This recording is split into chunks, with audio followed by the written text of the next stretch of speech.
चंबल के जंगल वाले इलाके में डाकू लोग वहाँ ज्यादा घूमते रहते हैं। वो घरों में घुसकर डराकर उनके अलमारियों में से पैसा सोना लूटकर जाते थे। उस गांव में चौहान और पटेल करके दो दोस्त रहते हैं। चौहान बहुत अच्छा था। चौहान की पत्नी बहुत बुद्धिमान थी। वो अपने पति को अच्छे अच्छे सलाह देते रहती थी। पटेल भी अच्छा था, पर उसकी पत्नी बहुत सर्किट झगड़ालू थी और पैसों की लालची भी थी। उसका मुंह लगना बोले तो पटेल डरता था। पटेल एक कपड़े की दुकान चलाता था। चौहान अपने घर के आगे ही चूल्हे पर मटन चावल बनाकर बेचता था, इसलिए गांव में उसको सब लोग चूल्हे वाला मटन चावल वाला करके बुलाते रहते थे।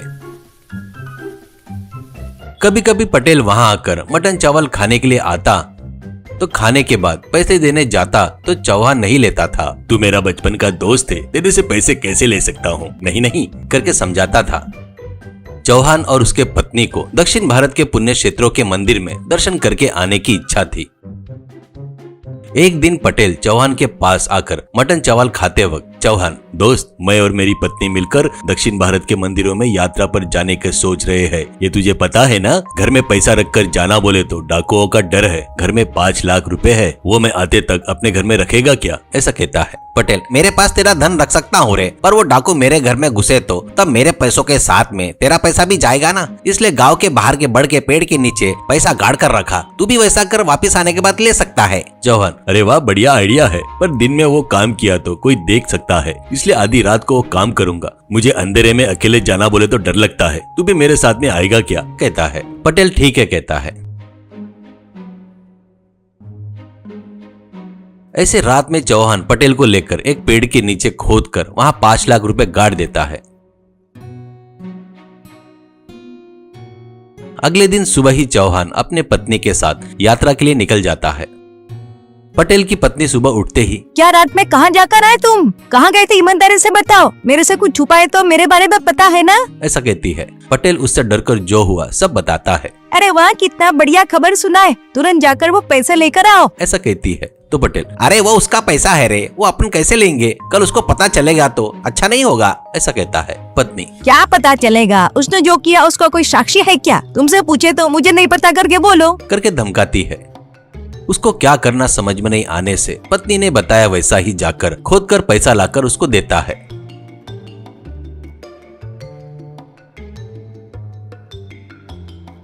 वो उन पैसों से एक सोने का नेकलेस बनवाकर गले में डालती है।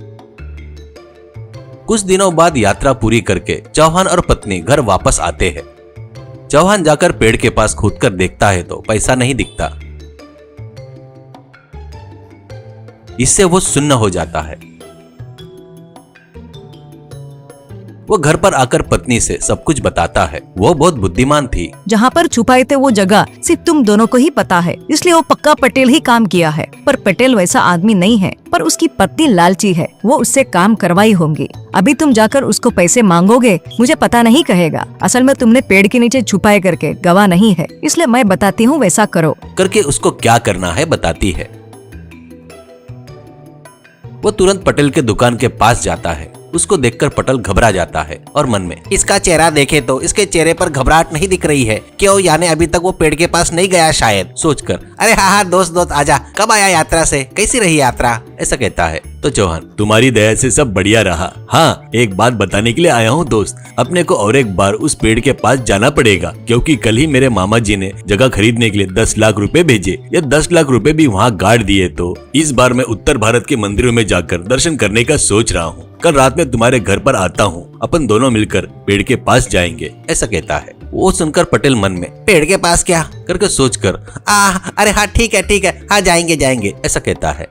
वो भागते हुए घर जाकर अपनी पत्नी से, अरे डूब गया रे मैं, कहकर जो हुआ बताता है। कल रात को मैं कौन सा मुंह लेकर उसके साथ उस पेड़ के पास जाऊं, मेरी चोरी सामने आ जाएगी, ऐसा कहता है। पत्नी, इससे डर क्यों रहे हो? तुम तुरंत अपने घर में से 5 लाख रुपए ले जाकर उस पेड़ के नीचे गाड़ दो। वो 5 लाख रुपए देख के हिम्मत से वो 10 लाख रुपए भी गाड़ देगा। वो जैसे ही यात्रा पर जाएगा, समझो अपन खोद कर पूरा पैसा ला सकते हैं, ऐसा कहती है। पटेल ठीक है बोलकर घर में के 5 लाख रुपए ले जाकर पेड़ के नीचे गाड़ कर घर में वापिस आता है।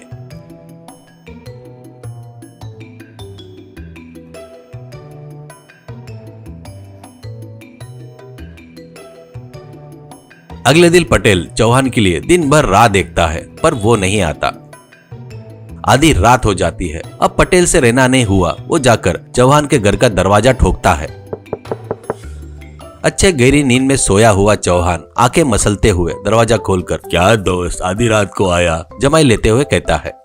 पटेल, क्यों क्या, आज रात को पेड़ के पास जाएंगे बोला था ना, ऐसा कहता है। चौहान, ओहो वो क्या, अरे भूल गया रे, तेरे को सुबह होने के बाद बताता सोचा, फिलहाल यात्रा कैंसिल कर दिया दोस्त, कुछ दिन रुक कर जाने की सोच रहा हूँ, इसलिए शाम को वैसे ही जाकर अपने गाड़ी से 5 लाख रुपए ला लिया, ऐसा कहता है। बस पटेल चक्कर आकर नीचे गिर जाता है।